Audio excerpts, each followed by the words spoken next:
Thank you all for coming here on short notice. Want to make it clear that everything you've heard and read is true. And I am deeply sorry about that. We're here this afternoon to make a charging announcement. We're announcing public corruption charges against two defendants. First defendant, Mohammed Colin Nuru. So this woman I don't know, some blonde lady named with the last name of Newsom, cold calls me and is like, David Boyce wants to know what it would take to make you happy. 6 months before the Weinstein story. New fallout this evening over two photos obtained exclusively by Fox 11 Tuesday night. They show Governor Gavin Newsom dining at the luxurious French Laundry restaurant in Napa. It was for the birthday dinner of well-known lobbyist Jason Kinney. No masks, no distancing, just hot water. Governor Gavin Newsom has been under scrutiny for his pandemic response. Republican organizers say they've submitted over 2 million signatures supporting a move to oust him.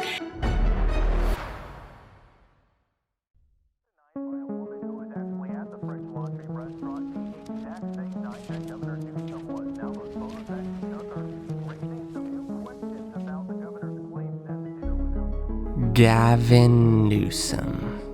He looks like the perfect stereotype of a sleazy politician.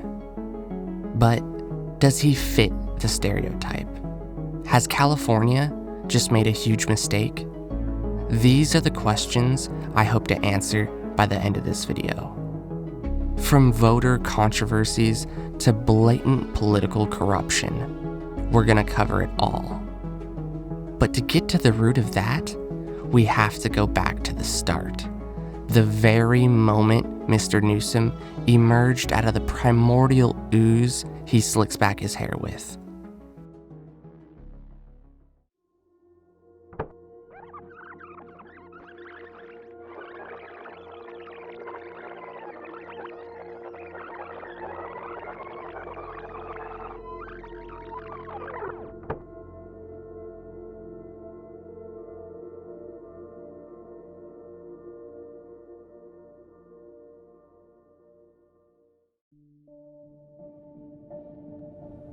The year was 1996, and Gavin Newsom has just got his foot in the door of politics. San Francisco Mayor Willie Brown appoints Newsom to serve on the city's Parking and Trafficking Commission Board.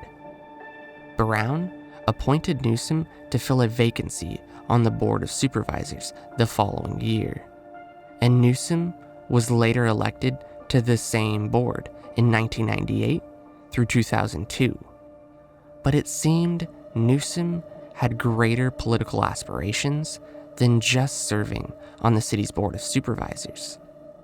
In 2003, Gavin Newsom decided to take the next logical step in his climb up the political ladder and ran for mayor of San Francisco.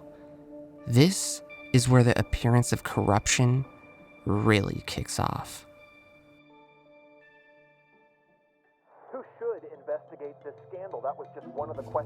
The following are unconfirmed reports sourced from the LA Times and San Francisco Gate in what was described in the papers as a voting controversy. Gavin Newsom ended up winning the 2003 San Francisco mayor race by a surprising margin of only 5%, or 25,600 votes. That's when 9 slug street cleaners alleged to be coerced into filing out ballots for Newsom under the contingency that if they don't, it could cost them their jobs.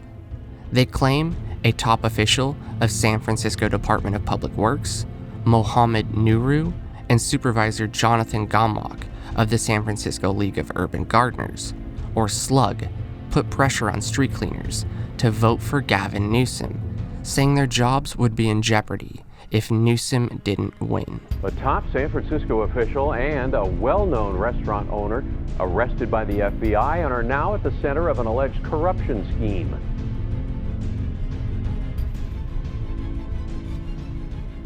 The report details that members of a 45-man crew employed by Slug were pulled off the job on the November 4th general election and the December 9th runoff. They were then driven to the campaign office of Gavin Newsom, where Mr. Nuru gave them directions to walk certain precincts, knocking on doors to distribute campaign literature.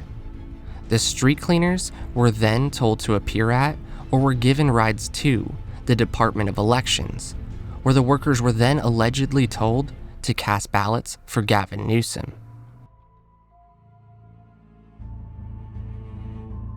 Jonathan Gumwalk, the at the time executive director of Slug, said in a response, "The group had urged street cleaners to participate in a December 2nd Get Out the Vote event, which Nuru said had been organized by the Harris for District Attorney campaign. Gumwalk said Slug's encouragement to cast votes had been part of a civics course to teach important life skills." Kamala Harris. Now that's a name I didn't expect to come across. Let's just say it gets a lot more interesting. 38-year-old Kamala Harris came out of nowhere and was swept into office as San Francisco's district attorney. And as she did, she made history. She is the first woman ever to be the city's top prosecutor. And she is the first African American in such a job ever in the state of California. She was virtually unknown when she entered the race earlier this year. Opponents tried to capitalize on the fact that she had once been Willie Brown's girlfriend, tried to taint her as part of what they called the Willie Brown machine. It didn't stick. Gavin Newsom wasn't the only person trying to move up the political ladder that year. Kamala Harris was running for district attorney. Nuru said he did campaign work for both, but all the work was done on his own free time, and he never pressured anyone. On December 9th, 2003, Gavin Newsom was elected mayor of San Francisco, along with Kamala Harris being elected district attorney. It didn't take long for the workers' allegations to gain media attention, and in turn spur some investigations by some very interesting individuals, the city attorney and the California Secretary of State. But the most interesting of them all has to be newly elected district attorney Kamala Harris.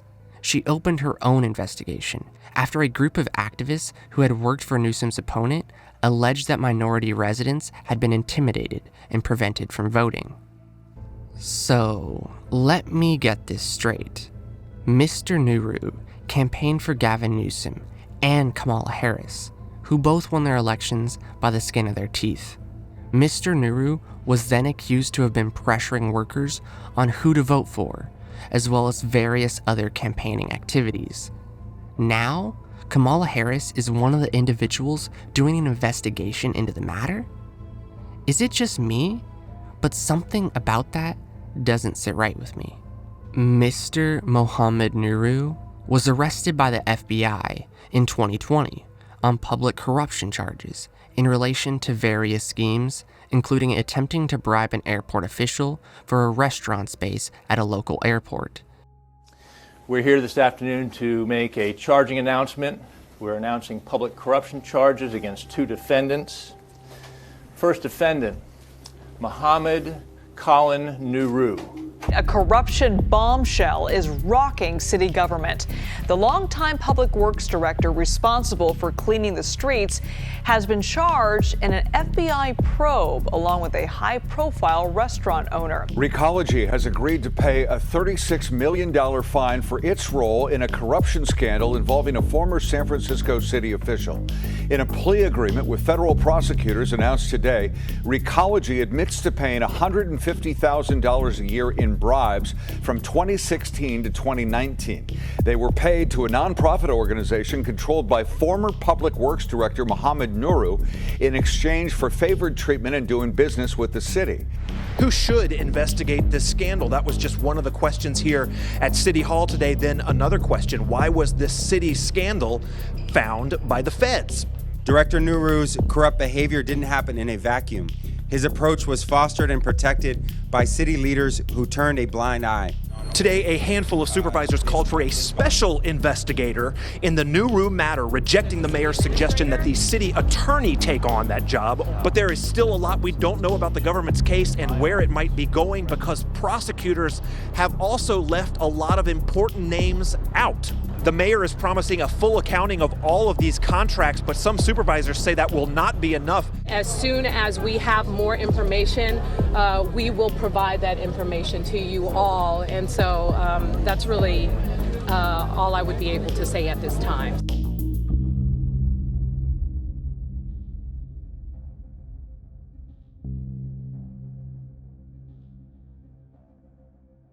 London Breed admits she had a romantic relationship with the man at the center of an FBI probe.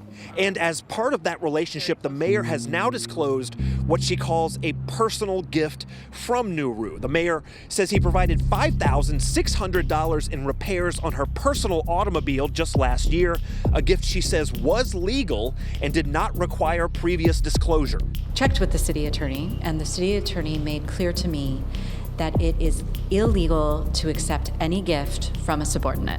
The solution is turn over sweeping the streets to Mohammed Nuru. 80% of the encampments out here have been cleaned up. So far, so good. Everything's been going really well. Following the allegations of pressuring voters, Mohammed Nuru was forbidden from conducting further business with Slug, and Jonathan Gomwak was arrested by immigration officers for overstaying his student visa. But who knows the depths this corruption probe by the FBI will uncover? Most names in the current documents have been redacted.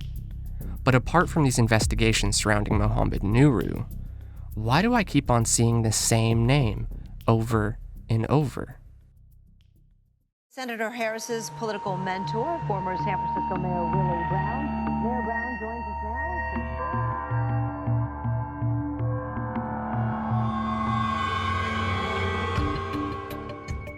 Willie Brown. This guy's name is all over the place. First, you have Gavin Newsom being appointed to his first political position by Willie Brown in 1996. Then, in 2000, you have Mohammed Nuru being appointed the second in command at the Department of Public Works by who else other than Willie Brown? And even Kamala Harris, when she raised out of political obscurity during her controversial affair with Brown. And now the current mayor of San Francisco, London Breed, apparently used to babysit Brown's kids? This is straight out of House of Cards. I guess that's why they call Willie Brown the power broker of California. Let's get back to Gavin Newsom. Despite his sketchy rise into political prominence, over his years as mayor, he really seemed to win over the left-leaning population of San Francisco, with moves like when he directed the San Francisco City County Clerk to issue marriage licenses to same-sex couples, violating the state law passed in 2000. But we think we're doing the right thing. In fact, we're confident we're doing the right thing. And again, I said this yesterday, I challenge anyone, read the Constitution, pick it up, and tell me that we're doing the wrong thing. Read the Constitution. And tell me where it says that we should advance the cause of discrimination. It's quite the contrary. Or his support during a strike at the San Francisco hotels in October 2004. With these moves and various others, he easily won re-election in 2007 with 72% of the vote, serving out his full term until he came to the next logical step in Mr. Newsom's climb up the political ladder. In 2010, he decided to run for Lieutenant Governor of California, but only after a very unceremonial end at his attempt at running for governor. San Francisco Mayor Gavin Newsom is breaking his silence tonight. It was nearly a month ago that he dropped out of the governor's race. He hasn't held any official public events or talked to the media since, leading many to ask, what's going on? Mr. Mayor, good to see you. Let me start by asking you, where have you been? I think I had 69 public events in the last 2.5 weeks. You know, I heard you say that on the radio today, Yeah. and then I asked your staff, well, where's the printout? Where are these events? And your press person said, well, this is stuff he just goes to. Yeah, these are all public events, yeah, so. But look, you know the criticism that you have been dodging, not just the press, but also the public, that you have been sulking after dropping out of the governor's race, that you're having a temper tantrum. What do you want to say about it? I want to say that I've been working my tail off. I've been here focused in San Francisco. I think I was gone 2 days out of the city in the last 3 weeks. You went to Hawaii. For how long? Didn't tell your own press secretary. He was blindsided, had to go out and tell the reporters, well, he's under the weather, didn't know his own boss was on a plane to Hawaii, was blindsided. These are people who work for you 15, 16 hours a day. What does it say about your loyalty to them? Well, what does it say about the information that you've been provided? At the end, he couldn't leave the room fast enough. Off the record, I'm amazingly disappointed. Amazingly. I just am, personally, you know? Dodging public events and dropping team members, it seemed Gavin Newsom was a little upset his first run for governor didn't work out for him, suffering from low poll numbers and trailing the frontrunner by 20 points. So the fallback plan was initiated. A run for lieutenant governor it was. Even though he was once quoted saying, "What does a lieutenant governor even do? For the life of me, I don't know." Poor Gavin Newsom would have to sulk in this position with little influence and little to do. It was so bad, he started a side project by the name of The Gavin Newsom Show. Meet Google founder Sergey Brin and wife Ann Wojcicki in their first ever interview together. What are you wearing? What's on your head? This little thing, this is the Google Glass. Just now you maybe didn't notice, but I already took a picture of you. Well, how do I know you're not making that up? I'll email it to you after. In fact, Sergey did email this shot of me on the set, courtesy of his Google glasses. And I got to try them out for myself. There it is. Fascinating. It seemed Gavin Newsom had a lot of free time and some frustrations to vent, as evidenced by his appearance on the Jimmy Kimmel Show. You are the lieutenant governor of the state. I know you're impressed. Well, I am impressed by that. I've heard you are not impressed by that. No, no one knows what a lieutenant governor does. Yeah, what does a lieutenant governor do? You wake up every morning, you read the paper, looking in the obituaries for the governor's name. That's pretty much it. I mean, you know that. Are you rooting for Governor Brown's No, he's in great health. I mean, he's the youngest 74-year-old in the country. It really is. I mean, he's doing fabulously well. No, there are a lot of fun things we do, but we're the butt of a lot of jokes. What's the most fun thing that you do? Coming on with you as an example, but you were misled to get me on here. I would let you on if you were the mayor, though. I know, those were the days. Yeah, but it gives me time to write a book. In 2014, he won re-election, coasting on this position for another 4 years, to pay his dues to the next stage, and the next page in this political story. Gavin Newsom's second attempt at running for governor of California.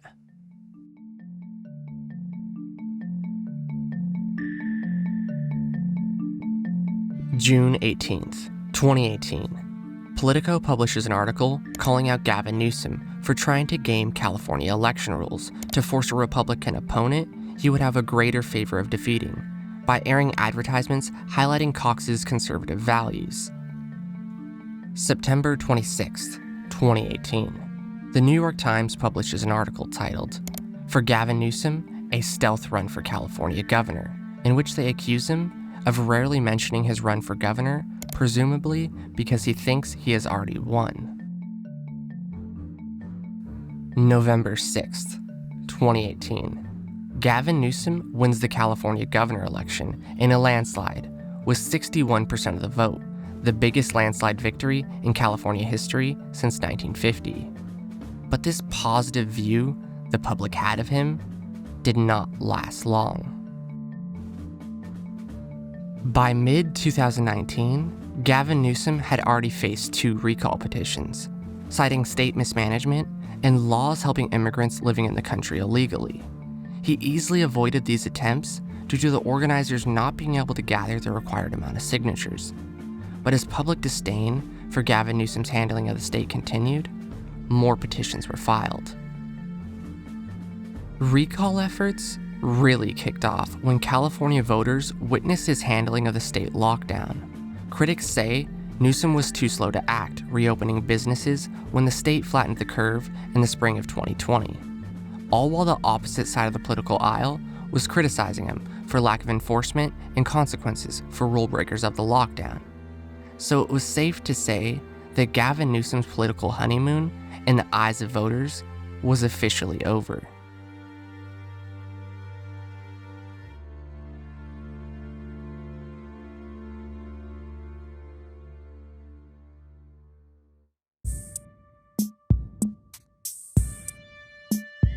You feel like your actions and decisions of governor would rise to a level where a recall is a fair response from the voters? No, not at all. I can feel a recall in the air tonight. Oh Lord, 'cause Gavin Newsom isn't treating California right. Oh no. It's the issue that pushed over 1.6 million Californians to sign a petition to recall him, an effort that will likely land on the ballot for a vote later this year. You're facing a recall effort in part because of your handling of the pandemic. Recall organizers say they have more than the 1.5 million signatures needed to meet tomorrow's deadline to get the recall on the ballot. I covered one of your recalls before in California, and at the end of it, there was a brand new Republican governor. Are you worried? Yeah, I mean, look, we have the lowest threshold of the 19 states that allow a recall in the country, and all you need is about a quarter of the people that voted for Donald Trump getting this recall petition to the voters this November. So I'm anticipating it goes on. We're taking it very seriously. This is the sixth recall effort in just 25 months since I've been governor. This one appears because they got an extension from a judge to have the requisite signatures, and absolutely we're taking it seriously. He ended up doing himself no favors in public perception when he was caught at a French diner, disobeying the very rules he put in place, all while sitting with some particularly interesting people. New fallout this evening over two photos obtained exclusively by Fox 11 Tuesday night. They showed Governor Gavin Newsom dining at the luxurious French Laundry restaurant in Napa. It was for the birthday dinner of well-known lobbyist Jason Kinney. No masks, no distancing, just hot water. The photos now picked up by media outlets all over. The New York Times, the Daily Mail, the New York Post, Politico, and many others, in a story that has become a national symbol of do as I say, not as I do. Jamie Court is the president of the progressive organization Consumer Watchdog, and his shock didn't end with what he saw in the photos, but who he saw in them. A closer look reveals that Janice Norman, a top lobbyist for the California Medical Association, is sitting right next to Governor Newsom. On the other side is the CEO of the California Medical Association, Dustin Corcoran. So, not only was Gavin Newsom disobeying the very rules he put in place, the people at the diner were the exact people you would expect to know better. Top medical lobbyist Janice Norman and CEO of California Medical Association, Dustin Corcoran, along with a group of about 10 other unnamed individuals. The diner was apparently considered to be outside due to the doors being open in the restaurant room they were eating in. The problem with that story? Apparently, it was reported the group at the restaurant was being so loud that after multiple complaints, the doors had to be closed. So not only is the explanation about the doors being open, thus making it outdoors, highly suspect, it's just downright lying to his constituents, especially considering how California was treating restaurant owners at the time. Gut-wrenching video of a restaurant owner's outrage. She's forced to shut down outdoor dining at her local bar and grill, but then she sees a production crew set up craft services just a few feet away. And she shared her frustration on social media, and it quickly went viral. I'm losing everything. Everything I own is being taken away from me. And they set up a movie company right next to my outdoor patio, which is right over here. Needless to say, after the public became aware of this information regarding the French diner and Newsom's response to the situation, the recall effort picked up a lot more steam. But that wouldn't be the last of Newsom's woes regarding the California voters' growing urge for a recall.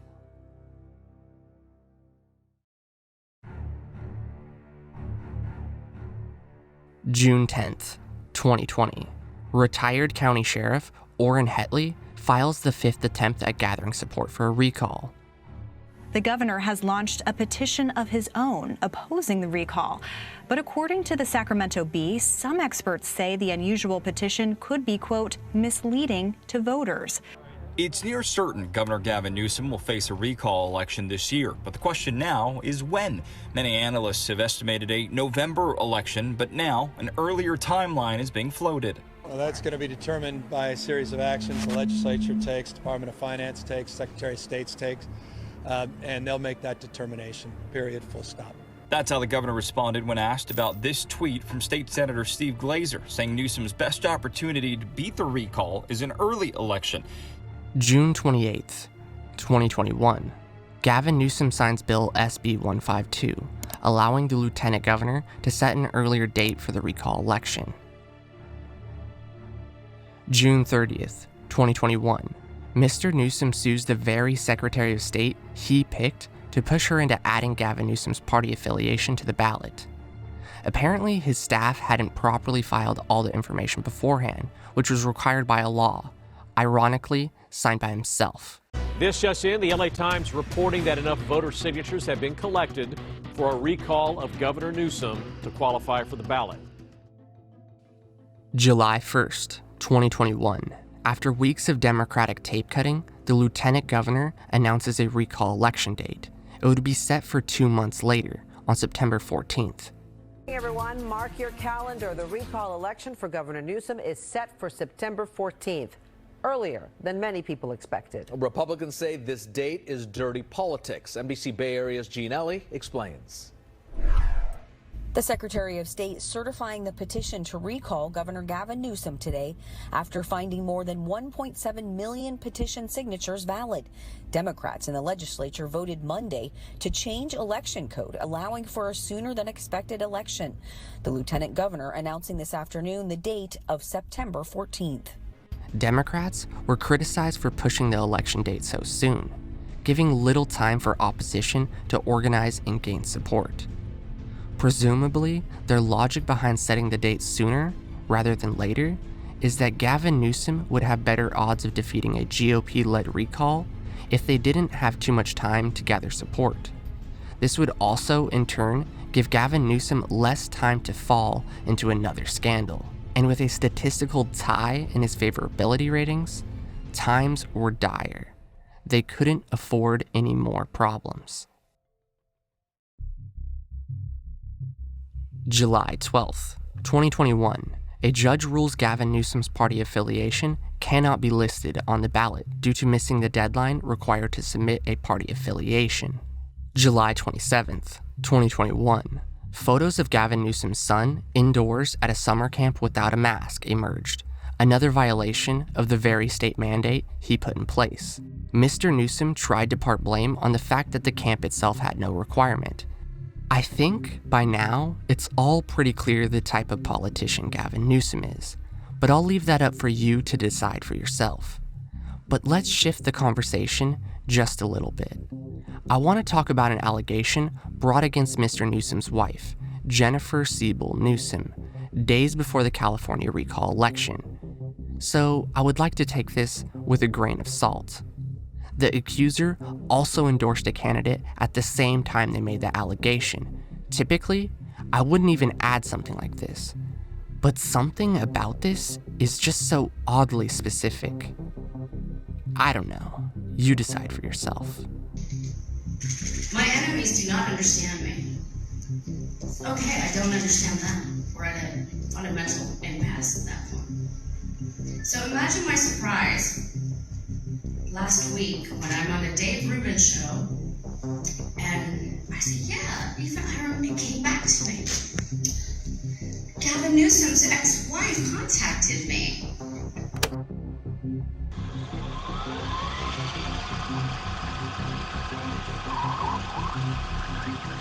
So this woman, I don't know, some blonde lady named with the last name of Newsom, cold calls me, and it's like, David Boyce wants to know what it would take to make you happy.